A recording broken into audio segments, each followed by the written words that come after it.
سلام، سروشم. یه مدل اونو جذاب متفاوت میخوام بهتون معرفی کنم و یه قانونی رو توی بازی اونو میخوام بهتون بگم که احتمالاً شاید ندونید. خیلی‌ها اومدن اینجا اونو بازی کردن و من وقتی که این قانون رو بهشون میگن که ما تا حالا همچین قانونی رو نمیدونستیم و نشنیده بودیم.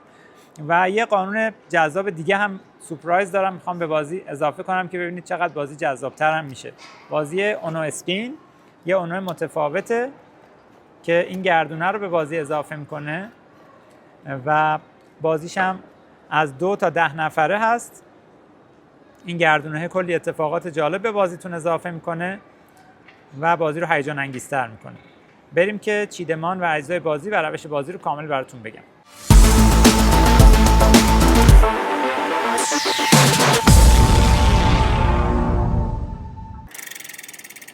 خب بریم سراغ اجزای بازی. اسپینر جذاب بازی که به بازی اضافه شده. 4 رنگ کارت های بازی از شماره 0 داریم تا 9. شماره 0 از هر رنگی فقط یه دونه است. از شماره 1 تا 5 2 تا هست که یه حالتش جداست بعد میگم، و بقیه شماره ها از 6 تا 9 هم از هر کدوم 2 تا هست. 4 رنگ مختلف، قرمز و آبی و سبز و زرد. به غیر از کارت های از 0 تا 9 هر رنگ این کارت ها رو هم داره. کارت پلاس 2 تا، کارت ریورس 2 تا و کارت اسکیپ یا ممنوعه 2 تا. تمام اینها توی 4 رنگ وجود داره، به اضافه کارت های وایلد که فقط رنگ عوض کن هستن 4 تا و کارت وایلد 4 پلاس هم رنگ عوض کنه هم عدد 4 به اضافه رو بالا میبینید با علامت 4 با علامت به اضافه. این کل کارت های بازیه و این اسپینره که حالت های مختلفی رو به بازیتون اضافه میکنه. تمام حالت ها رو با قانوناش براتون توضیح میدم. یه قانون جذاب در مورد این کارت میخوام بگم که واقعا وجود داره و خیلی ها نمیدونن.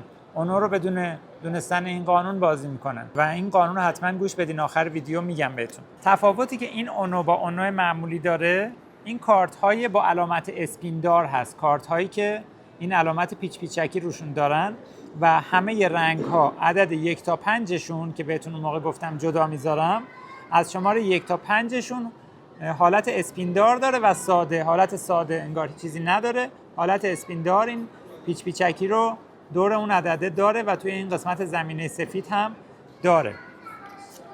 و این علامت پیچ پیچیه هست که مربوط میشه به صفحه اسپینر و قانونها رو به بازی اضافه میکنه. توی بازی اونو همه این کارت ها با هم بر میخوره. هر بازیکن توی بازی 2 و 3 نفره 7 تا کارت و توی حالت تعداد بالاتر از 4 تا 10 نفر 6 تا کارت دریافت میکنه. یک کارت به عنوان کارت شروع بازی وسط قرار میگیره. من کارت ها رو همه رو جمع میکنم که چیدمان و روش بازی رو واضح‌تر ببینید. همه کارت ها جمع میشن، بر میخورن.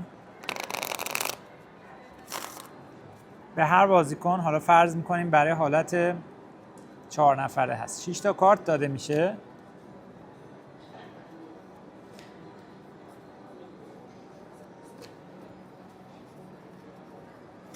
بقیه کارت ها روی این اسپینر قرار میگیرن توی 2 دسته. یک کارت هم به عنوان کارت شروع بازی وسط قرار میگیره. بازیکنی که بازی رو شروع میکنه باید از دستش یک کارتی رو بازی کنه که یا رنگش با این کارت یکی باشه یا عددش. یعنی الان که 9 سبز وسطه، یا باید هر کارت سبزی بازی کنه یا یک کارت 9 با هر رنگی رو بازی کنه. و حالا من خودم به عنوان مثال بازی میکنم. این دست منه. من الان میتونم کارت های سبز یا عدد 9 بازی کنم. یه کارت سبز بازی میکنم و نوبت نفر بعد میشه. هر بازیکنی که نتونه رنگ و عدد این رو بازی کنه، یعنی نداشته باشه، به جای اینکه کارت بازی کنه یه کارت از دسته کارت ها بر میداره. من اینها رو به عنوان گیم پلی به رو میذارم. تو حالت واقعی بازی کارت ها رو بازیکن خودش فقط میبینه. عجب بری هم زدم. خب الان فرض کنین که سبز بازی میکنه. کارتی رو بازی میکنه که علامت اسپین داره و حالا میخوام همه حالتهای اسپینر رو براتون توضیح بدم. وقتی کارتی بازی میکنید که علامت اسپینر رو روش هست، یعنی پیچ پیچکی داره، این رو میچرخونید تا روی یه حالتی قرار بگیره. تمام حالتهای اینو ببینیم با هم. اگر چرخوندین و روی این ایستاد عقربه، میگه انقدر کارت بکش از اینجا تا یه کارت قرمز گیرت بیاد. میکشه، میبینه قرمز نیست، میکشه قرمز نیست، ادامه میده قرمز نیست. اتفاق فاجعه باریه.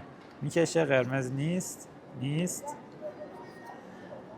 باید انقدر کارت برداره تا یه قرمز حتما گیرش بیاد. بالاخره یه قرمز گیرش اومد و اون نوبت هم بازی نمیکنه دیگه.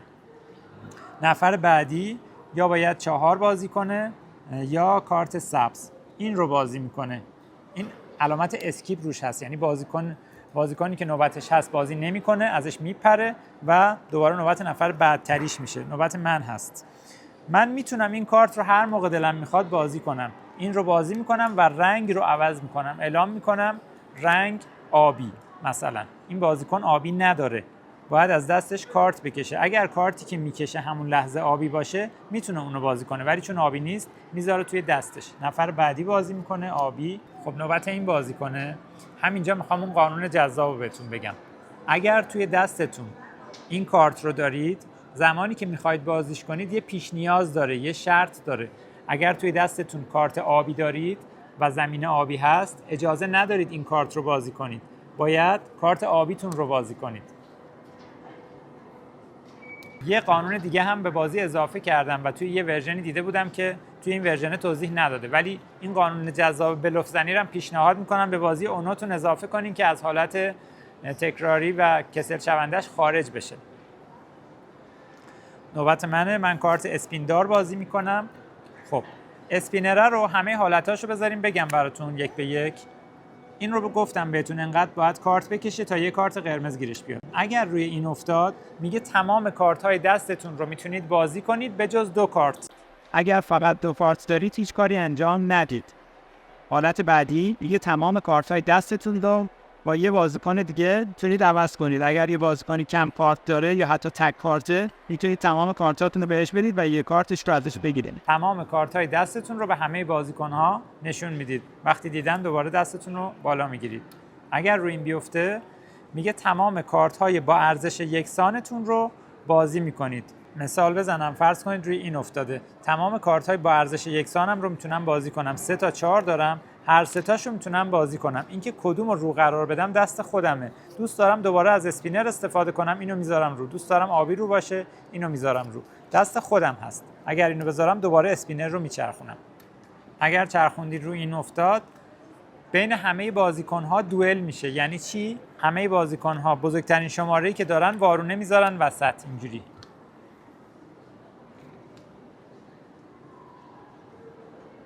بعد همزمان با هم کارتا رو میشه. کسی بازی میکنه که شمارش بزرگتر باشه. الان 9 هست، همه بزرگتره. این بازی میشه و بازی از نفر سمت چپ این بازیکن ادامه پیدا میکنه در جهت عقربه‌های ساعت. حالت بعدی میگه انقدر کارت بکش تا یه آبی گیرت بیاد. تمام کارت های همرنگت رو میتونی بازی کنی. اگر مثلا این بازیکن باشه، میتونه تمام زرداشو بازی کنه. 4 تا زرد داره، یا تمام سبزاشو بازی کنه. باز این که کدوم کارت رو قرار بده دست خودش هست. تو این حالت هر بازیکنی که زودتر اعلام کنه اونو اسپین، یه کارت بازی میکنه و بازی از نفر بعدش ادامه پیدا میکنه. تمام حالتهای اینو گفتم. هر بازیکنی که در جریان بازی فقط یه کارت براش باقی بمونه، باید سریع اعلام کنه تک کارت، یا باید سریع اعلام کنه اونو. اگر یادش بره تا قبل از اینکه بازیکن بعدیش کارت بازی میکنه هر بازیکنی متوجه بشه و مچش رو بگیره، 2 کارت باید به عنوان جریمه از اینجا برداره بذاره تو دستش. توی بازی اونو هر لحظه‌ای که هر بازیکنی اشتباه کنه، یا سوالی بپرسه که مثلا بپرسه نوبت منه؟ نوبت کیه؟ این سوالم اگر بپرسه 2 تا کارت بهش جریمه میدید تا دفعه دیگه حواسش به بازی باشه و یادش بمونه که باید کی بازی کنه. پیشنهاد میشه که بازی اونو رو تند بازی کنید، سریع، که بازیکن‌ها اشتباه کنن، سوتی بدن، بازی پرهیجان و بامزه بشه و بازیکن‌های جریمه بشن.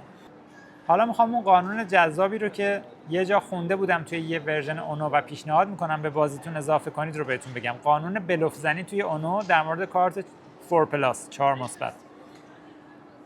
همونطوری که قبلا گفتم اگر عدد 9 سبز روی زمینه هست، بازیکنی که کارت 4 مثبت داره در صورتی که توی دستش سبز هست اجازه نداره کارت 4 مثبت رو بازی کنه. ولی گفتم با توجه به اینکه بازیکن نفر بعدی تک کارت هست و احتمال برد داره، حالا میخوام اینو بگم که میتونه بلوف بزنه، یعنی با وجود اینکه تو دستش سبز داره بیاد کارت 4 مثبتش رو بازی کنه که من 4 تا جریمه بردارم و بازی رو نبرم در این لحظه. حالا من چی کار میتونم بکنم؟ میتونم بلوف ایشون رو بگیرم، یعنی اگر بهش مشکوکم بهش میگم که ببخشید میخوام دستتو ببینم، احساس میکنم تو دستت سبز داری و بازی نمیکنی. حالا باید دستش رو رو کنه، اگر توش سبز داشت به جای اینکه من 4 تا بردارم خودش باید 4 تا برداره. اما اگر توی دستش سبز نداشت به خاطر اینکه بهش تهمت ناروا زدم به جای 4 تا باید 8 تا بردارم. این قانون بلوف زنیه و بلوفگیریه مچگیریه بازیتون رو خیلی جذاب‌تر میکنه. حتما اگر دوست داشتید امتحانش کنید و نتیجهش هم به ما بگید. نکته دیگه‌ای که میخوام بگم، اگر بازیکن این کارت رو بازی کنه نفر بعدی باید 2 تا جریمه برداره، اما اگر خودش هم از این مدل کارت داشته باشه روش بازی میکنه و نفر بعدتری 4 تا جریمه برمی‌داره. نفر بعدتری هم حتی اگر از این داشته باشه بازی میکنه، نفر بعدتریش 6 تا جریمه برمی‌داره. این قانون در مورد این کارت هم صادقه. اگر بازیکن این کارت رو بازی کنه نفر بعدتری باید 4 تا جریمه برداره، اما اگر از همین کارت داشته باشه روش بازی میکنه نفر بعدیش 8 تا جریمه برمی‌داره. بعد دقت داشته باشید تمام بازیکن‌هایی که جریمه برمی‌دارن توی اون نوبت دیگه کارت بازی نمی‌کنن، چه جریمه‌شون با این باید اتفاق افتاده باشه چه با کارت 2 مثبت. در اون نوبت دیگه بعد از اینکه جریمه رو برداشتن کارتی بازی نمی‌کنن.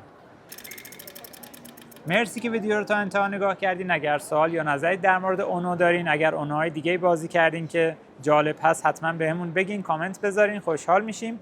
اگر بازی خاصی میخواین که ویدیوش رو ما براتون بگیریم لطفاً بهمون بگین و اگر بتونیم حتما و با افتخار ویدیو رو توی کانال قرار میدیم که بتونین استفاده کنین. امیدوارم تندرست باشین. خدا نگهدار.